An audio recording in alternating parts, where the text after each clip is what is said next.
आज आप लोगों को डिज़ाइन ऑफ स्टील स्ट्रक्चर में जो टेंशन मेंबर है उसमें टी सेक्शन की डिज़ाइन को समझाया जाएगा। तो अब फर्स्टली आप लोगों को टेंशन मेंबर के लिए जो डिज़ाइन प्रोसीजर है वो मैं आपको बताती हूँ। तो फर्स्ट जो आपका किसी भी जो टेंशन मेंबर है उसकी डिज़ाइन प्रोसीजर के लिए पहले तो आपको जो एरिया है वो निकालना होगा। तो जो एरिया है उसके लिए जो आपका फॉर्मूला है वो TU/FY/गामा MO है। यहाँ पर TU आपका लगने वाला फोर्स है जो फैक्टर लोड है, और FI की वैल्यू आपकी 250 रहती है, गामा MO की वैल्यू 1.1 है। तो इस तरीके से आपका AG का वैल्यू आ जाएगी। तो ये आपका जो लगने वाला फोर्स है उसके लिए टोटल रिक्वायर्ड जो एरिया है वो आपको प्राप्त हो जाएगा। तो जितना आपका एरिया प्राप्त हुआ है उससे आपको 20 से 40% ज़्यादा आपको सेक्शन को लेना होता है। क्यों? क्योंकि एक तो आपका जो टेंशन मेंबर होता है उसमें नेट एरिया यूज़ किया जाता है, तो नेट एरिया यूज़ किया जाएगा, इसीलिए आपको मतलब वो डिडक्ट हो जाता है। तो इसीलिए आप हमेशा उसको ज़्यादा लेते हैं आपके रिक्वायर्ड जो भी आया है उस एरिया से। तो फिर नेक्स्ट आप इसमें क्या करते हैं कि बोल्टेड और वेल्डेड कनेक्शन करते हैं, तो उसके लिए आप कैलकुलेशन करते हैं। फिर नेक्स्ट आप उसकी स्ट्रेंथ की कैलकुलेशन करते हैं। एक तो यील्ड ऑफ ग्रॉस एरिया करते हैं, strength in rupture of critical section, फिर स्ट्रेंथ इन ब्लॉक शियर। तो ये इन सब के आपके इंडिविजुअल फार्मूलाज हैं जो कि आपके कोड में प्रोवाइड किए गए हैं, तो आप वहाँ से लेते हैं। फिर नेक्स्ट आपकी जो वैल्यू आती है उससे आप चेक करके देखते हैं कि आपने जो प्रोवाइड किया और जो रिक्वायर्ड था उससे आपका डिज़ाइन सेफ आ रहा है या नहीं आ रहा। फिर उसके बाद में आप इन सारों की स्ट्रेंथ को देख के आप इस वैल्यू से चेक करके देख सकते हैं कि आपकी वैल्यू जो आपकी लगने वाला लोड है वो हर जगह पर सेटिस्फाई करना चाहिए हर आपकी स्ट्रेंथ में। ठीक है, तो इस तरीके से तो हम लोग किसी भी जो टेंशन मेंबर है उसकी डिज़ाइन करते हैं। फिर नेक्स्ट अगर हम बात करें तो आपके टेंशन मेंबर में कुछ आपके फार्मूलाज हैं जो कि आप इस्तेमाल करेंगे। तो अब हम डायरेक्टली आपके न्यूमेरिकल करते हैं। फिर अगर उसमें किसी तरीके की फार्मूला की आपको वैल्यू फाइंड करनी है तो उसके लिए आपको पर्टिकुलर इन स्लाइड्स को देखना होगा। तो यहाँ से आपकी वैल्यूज़ आपको पता चल जाएगी। ये सब कोड में अवेलेबल है, लेकिन फॉर कन्वीनियंस मैं आपको इसमें बता रही हूँ। अब आपका एक क्वेश्चन है, ये design a double angle tension member connected on each side of 10 mm thick gusset plate to carry an axial factor load of 375 kilo newton, use 20 mm black bolts, assume shock connection. ठीक है, तो अब आपका ये एक double angle tension member है। तो इसके लिए क्या होगा कि आपका ये डबल एंगल टेंशन मेंबर कुछ इस तरीके से दिखाई देगा। तो आप इसमें देखोगे तो यहाँ पर आप देखो ये आपका जो कनेक्शन है वो कुछ इस तरीके से दिखाई देगा। तो ये टी की शेप में दिखाई देता है, इसीलिए ये टी सेक्शन की तरह हम कह सकते हैं कि ये आप जो अब आपका ये क्वेश्चन है डबल एंगल आपस में गसेट प्लेट के थ्रू लगाई जाएंगी तो वो टी शेप में दिखाई देंगे। तो अब जो हम आप क्वेश्चन न्यूमेरिकल करेंगे वो आपका टी सेक्शन के लिए है। ठीक है, तो अब आपका डिज़ाइन है डबल एंगल टेंशन मेंबर। तो यानी दो एंगल है जो कि टेंशन मेंबर की तरह कार्य कर रहे हैं और वो एक दूसरे से 10 mm की गसेट प्लेट के बीच में लगे हुए हैं। ठीक है, फिर उसके बाद में इसमें जो लगने वाला लोड है वो आपका फैक्टर्ड लोड दे रखा है उसने 375 किलो न्यूटन, और उसने बोल रखा है कि यूज़ 20 mm ब्लैक बोल्ट, और आपको ये बताया गया कि शॉप कनेक्शन करना है। ठीक है, तो ये सब आपका जो नॉर्मल जब अपन बोल्टिंग और वेल्डिंग के लिए कनेक्ट करते हैं तब उसके लिए उसने स्पेसिफिकेशंस दे रखे हैं। तो फर्स्ट आपकी जो स्टेप्स थी उनमें मैंने आपको बताया था कि पहले आप एरिया निकालेंगे, एरिया जो आपको ज़रूरत है तो ग्रॉस एरिया निकालते हैं। तो AG के लिए आपको फार्मूला दे रखा था 1.1 इंटू TU/FY। तो आपके 1.1 और TU की वैल्यू कितनी है आपकी 375 किलो न्यूटन। तो किलो न्यूटन को कन्वर्ट करने के लिए आप क्या करेंगे 1000 से इंटू कर देंगे, और FY की वैल्यू आपकी 250 है। तो आपका एक एरिया आ गया 1650 mm²। तो अब आप क्या करेंगे, इससे आप 15% ज़्यादा ले लेंगे। मैंने आपको बताया था कि टेंशन मेंबर की डिज़ाइन में आप हमेशा जो रिक्वायर्ड से प्रोवाइडेड जो एरिया देते हैं वो आपका हमेशा ज़्यादा होता है। तो अब आपका जो प्रोवाइडेड एरिया होगा, तो अब क्या करना है, पहले तो आपका ये देखिए आप इसमें जो AG की वैल्यू है वो आपकी कितनी आ रही है 1650। अब आपको ये 2 एंगल्स यानी कि 2 एंगल्स में डिवाइड करना है। तो यानी कि आप क्या करेंगे कि जो आपकी वैल्यू आ रही है ए जी की वैल्यू उसको आप दो एंगल्स में डिवाइड करेंगे। तो आप क्या करेंगे, इसे डिवाइडेड बाई 2 कर दें। तो आप एक सेक्शन एक कोई एंगल है जो कि देखेंगे, तो आपके जो डिवाइडेड बाई 2 करने से जो वैल्यू आएगी उससे जो ग्रेटर देन 50% होगा, 15% उतना आप दो एंगल लेंगे। तो अब हम ट्राई करते हैं, आप डिफरेंट डिफरेंट एंगल्स देंगे। एक तो अपन लोग अनइक्वल एंगल लेंगे, इक्वल एंगल जब तक वो बोले नहीं तब तक अपन को नहीं लेना। तो 2IS है 75 इंटू 50 8 mm थिक। तो उसके लिए जो आपका एरिया दे रखा है एक एंगल का, वो दे रखा है इसने 3938 mm²। तो अगर 2 से गुणा कर दूँ तो इसकी वैल्यू क्या आ जाएगी, 1876 mm²। तो यानी कि अगर आप इनका डिफरेंस करेंगे तो वो लगभग 15% ज़्यादा होगा इस जो आपको एरिया रिक्वायर्ड है उससे। तो प्रोवाइडेड आपने इतना किया, रिक्वायर्ड इतना था। फिर उसके बाद में आप 20 mm जो बोल्ट है उसकी स्ट्रेंथ निकालेंगे, एक तो शीयरिंग में और एक आप बियरिंग में निकालेंगे, ठीक है।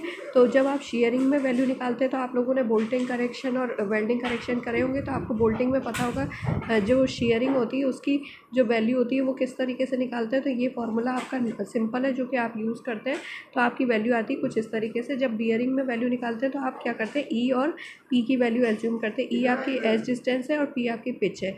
फिर उसमें के बी की वैल्यू निकालते हैं। तो के बी की वैल्यू के लिए उसने 4 अलग अलग वैल्यूज़ में जो मिनिमम वैल्यू होती है उसको लेते हैं। तो उसके लिए आपको दे रखा है जैसे फार्मूला की E/3 इंटू ये जो D0 comma पिच/3 into D0 minus 2.5 और FU/FY और उसके बाद में 1।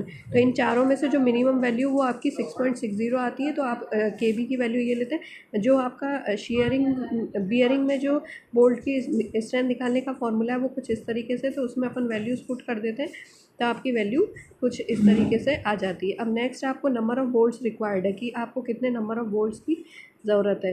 तो आप नंबर ऑफ़ बोल्ट्स जब निकालते हैं तो उसके लिए क्या करते हैं कि आपका जो टोटल लगने वाला लोड है उसमें आपकी जो स्ट्रेंथ है इन दोनों में जो मिनिमम है उसकी वैल्यू को डिवाइड कर देते हैं। तो फिर अब आप इन दोनों की वैल्यू उसमें से डिवाइड करेंगे तो आपके नंबर ऑफ़ बोल्ट्स कितना आ रहे हैं, 4.83। यानी कि आपको मिनिमम 5 नंबर ऑफ़ बोल्ट्स की रिक्वायरमेंट होगी जब भी आप कनेक्शन करेंगे तो इस लोड के लिए, ठीक है। तो अब आप क्या करें कि आपके 5 बोल्ट्स को प्रोवाइड करेंगे। तो आपका ये डायग्राम दिखाया गया है, इस डायग्राम के अकॉर्डिंग अपन लोग इसमें कनेक्शन करेंगे। तो ये आपका डायग्राम है, इसमें देखिए कि यहाँ पर बीच में गसेट प्लेट लगाई गई है। फिर आसपास में आपकी दो एंगल लगाए गए हैं। और फिर जैसे ये 50 इसका आउटस्टैंडिंग लैग है, ये आपका 75 इसका कनेक्टिंग लैग है, 8 mm इसकी थिकनेस है। उसके अलावा जो अगर मैं एक एंगल को देखती हूँ, जब इसका मैं एक साइड से व्यू देखती हूँ, ये तो आपका सेक्शन हो गया और ये आपका साइड व्यू हो गया। तो जब अगर हम साइड व्यू देखते हैं तो उसमें हमको कुछ इस तरीके से कनेक्शन दिखाई देता है। तो ये आपका कनेक्शन हो गया। अब आप क्या करते हैं कि चेकिंग फॉर डिज़ाइन। तो अब आप डिज़ाइन को चेक करते हैं। तो मैंने आपको बताया था कि डिज़ाइन को 3 अलग अलग क्राइटेरियाज़ में चेक करते हैं। तो एक तो आप होता है स्ट्रेंथ अगेंस्ट यील्डिंग। तो यील्डिंग के लिए आपका फॉर्मूला दे रखा है कोड में AG/FY/γ M0। तो AG की वैल्यू अपन को ग्रॉस एरिया की पता है, FY आपका 250 है, गामा MO की वैल्यू आप टेबल में देखेंगे तो 1.1 है। तो इसमें आप जब चेक करते हैं तो आपकी वैल्यू ग्रेटर देन आती है जो आपको लगने वाला लोड है। तो आपके लगने वाले लोड से ज़्यादा आई तो यानी आप सेफ है यील्डिंग में। तो अब नेक्स्ट आप करते हैं इसमें रप्चर के लिए। रप्चर के लिए आप जब वैल्यू निकालते हैं तो उसमें एरिया ऑफ कनेक्टिंग लैग। तो एरिया ऑफ कनेक्टिंग लैग देखते हैं तो आपका ये वाला 75 वाली प्लेट है जो कि आपकी कनेक्टिंग है। फिर जब इसका एरिया निकालते हैं तो आपको इसमें से नंबर, ये जो आपका होल है उसका एरिया को डिडक्ट करना पड़ता है। क्यों? क्योंकि आपका नेट एरिया यूज़ होता है आपके टेंशन में। तो आपका जो एरिया निकालते हैं तो ANC net area of a connecting lag वो आपका कुछ इतना आता है। देखिए आप इस फॉर्मूले को याद रखिए और इसका आप डायरेक्टली इस्तेमाल करेंगे जब भी किसी एंगल में जब आपको एरिया निकालना होता है वो किस इस तरीके से। और यहाँ पर जो 22 है आपकी वो वैल्यू आपकी जो आपका होल है आपके जो बोल्ट का वो है। तो बोल्ट होल तो आपका 22 mm होगा। तो आपकी वैल्यू आ गई 784 mm²। फिर एरिया आउटस्टैंडिंग लैग तो वो आपका 50 mm वाला है। तो इससे आपका जो एरिया आ जाता है वो कुछ इस तरीके से आ जाएगा। तो ये AGO यानी नेट जो आपका एरिया है वो आपका यहाँ इसका इसमें नेट लिया और इसमें ग्रॉस क्यों लिया, क्योंकि इसके अंदर आपका किसी तरीके का बोल्टिंग कनेक्शन नहीं आ रहा आउटस्टैंडिंग में, तो ये आपका ग्रॉस एरिया आ गया। ठीक है, अब नेक्स्ट आप क्या करते हैं कि आपका बीटा की वैल्यू निकालनी होती है। तो बीटा की वैल्यू निकालने के लिए आपका फॉर्मूला अपन देखते हैं, वो यहाँ पर दे रखा है। ये बीटा के लिए वैल्यू है, इसमें different W T B S L C इन सब की वैल्यूज़ को आपको याद करना होता है कि ये कहाँ क्या क्या है। इन वैल्यूज़ का अगर आपको पता है तो फिर आप डायरेक्टली इनका इस्तेमाल कर सकते हैं। तो अब आप इस न्यूमेरिकल में देखेंगे यहाँ पर, तो यहाँ पर आपकी सारी वैल्यूज़ दे रखी है। जैसे तो कि W की वैल्यू आपको इस डायग्राम में पता रखी है वो 50 है। ठीक है, फिर W की वैल्यू क्या है, ये आपकी ये जो आउटस्टैंडिंग लेग है उसकी विड्थ है। फिर BS की वैल्यू आपकी कितनी है, ये आउटस्टैंडिंग लेग माइनस आपकी जो ये वाली लेंथ है ये -8, ये आपकी इसकी थिकनेस है, उसको माइनस करेंगे तो आपकी इसकी BS की वैल्यू आ जाएगी।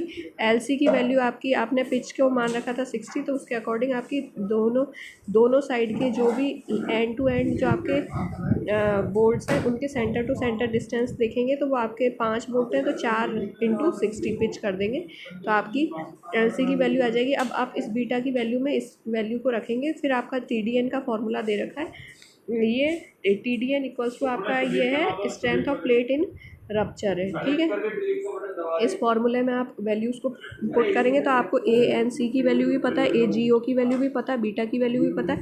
इनको पुट करेंगे तो आपको आपकी एक वैल्यू आएगी जो कि आपकी ग्रेटर देन होगी जो लगने वाला लोड है। तो इस तरीके से आपका यहाँ पर भी आपका जो रप्चर है उसमें भी आपका जो प्लेट है वो सेफ़ है। नेक्स्ट है आपका strength against block share failure. Block share failure आप पर एंगल निकालेंगे, इसमें आपके 4 डिफरेंट वैल्यू है, AVG, AVN, ATG और ATN। इन सारी वैल्यूज़ को कैसे कैलकुलेट करते हैं वो आपको इस डायग्राम में दिखाया गया है। तो इसमें AVG और AVN की अगर हम बात करें तो ये minimum gross and net area in share है। तो ये आपको बताया गया है पर्टिकुलर 1-1 सेक्शन और 2-3 सेक्शन, 1-1 और 2-3 सेक्शन पर है, और 1-2 इन आपका है ये 5.3 के B में है। ठीक है, तो ये आपका 1-2 है। ठीक है, नेक्स्ट है आपका ATG और ATN, ये minimum gross and net area in tension है, वो 2-3 ये वाला जो ये वाली लाइन है ये आपके इस वाले पोर्शन को तो आप लेते हैं इसमें ATG और ATN में, और इस वाले पोर्शन को आप लेते हैं आपके जब आप शेयर में निकालते हैं। तो अब इस तरीके से अगर हम देखेंगे तो आपकी वैल्यूज़ कुछ इस तरीके से निकलेंगे। ये सब आप डायग्राम में देखकर समझ सकते हैं कि ये कैसे आई वैल्यूज़। फिर उसके बाद में वैल्यूज़ को आपको बस एरिया ही निकालना है।